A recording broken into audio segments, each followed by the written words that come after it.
Hi, it's Miss Soutar, and today I'm reading a story called The Great Hill by Daniel Ericco and illustrated by Dawn Hill. The Great Hill by Daniel Ericco. Before time was time, there was a great hill, and on the great hill there lived the Yolks. The Yolks spent their entire lives climbing the great hill trying to reach the top. Some Yolks climbed fast, some Yolks climbed slowly. But one Yolk in particular was a very slow climber. He was different than the rest of the Yolks. When he climbed, all the other Yolks passed him. It was hard for him to watch them pass by. He felt like the worst climber in the world. Some Yolks made fun of him as they passed. Others didn't. Some Yolks wanted to help him climb, but he didn't let them. It was hard for him to climb. It was even harder when it rained because the ground got slippery.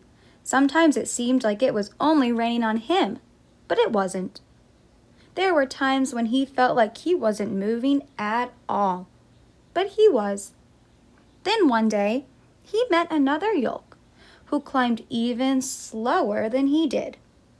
He helped the slower Yolk climb. "Thank you," said the slower Yolk. "You're welcome," said the slow Yolk. "I can't be of much help to anyone else since I climb so slowly." "Slowly?" asked the slower Yolk. "Well, yes. I watch other Yolks pass me all the time. I don't know if you are slow or fast, but I do know that you help me and that you are still climbing." The slow Yolk said goodbye to the slower Yolk and kept climbing. "Still climbing," he thought to himself. "That is true," and he smiled. So the Yolk kept climbing. He climbed when it was nice out, he climbed when it rained, and he even climbed when it snowed. He kept climbing, and as he kept climbing, he got better and better. Sometimes he would pass other Yolks, and sometimes they would pass him. He had stopped paying attention. He also noticed that some Yolks were no longer climbing.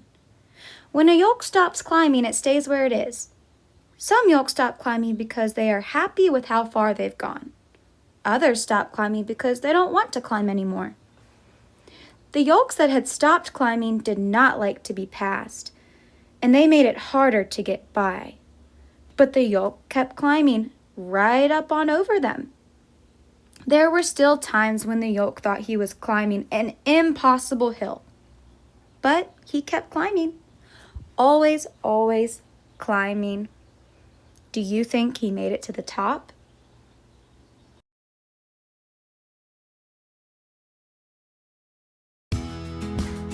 This story was written by Daniel Ericco. I'll put a link to his YouTube video of this story in the comments below. That's where I got the pictures from too. Thanks, and keep climbing.